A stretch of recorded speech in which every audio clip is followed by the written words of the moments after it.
In this video, I'm going to show you the most optimal equip load for the Featherweight artifact. If you didn't know, the Featherweight artifact doesn't count towards your equip load. As you can see here, there's a 0.0 equip load, meaning that even if you equip this armor, it doesn't count towards your equip load.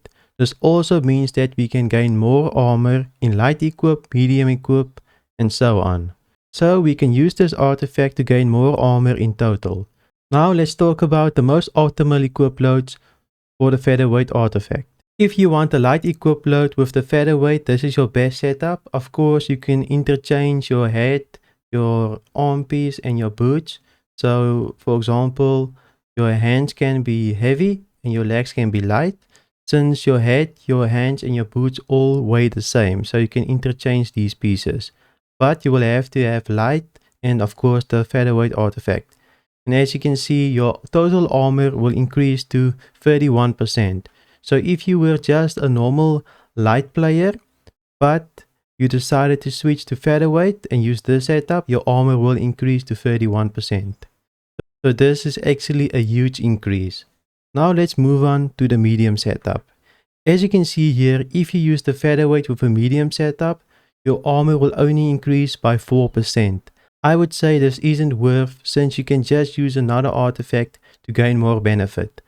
Like maybe use tumbler boots or any other artifact that you desire. But I wouldn't say 4% is worth it.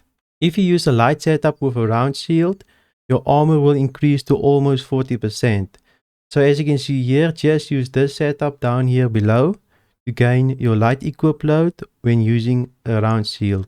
Let's move on to the medium equip load with a round shield. Your armor will only increase to 8% more. I would say this might be worth it maybe if you're doing PvE, but it still seems a little bit so small that it isn't worth it. But if you want to do it, you can use this setup here below. It's basically all heavy with medium boots and the Featherweight artifact. Of course, in the past you couldn't use the light equip with a kite shield. So now if you use the Featherweight artifact, you can actually use a kite shield while being in light equip. So this is why there's a 0% armor increase, because you couldn't use kite shield with light equip in the past.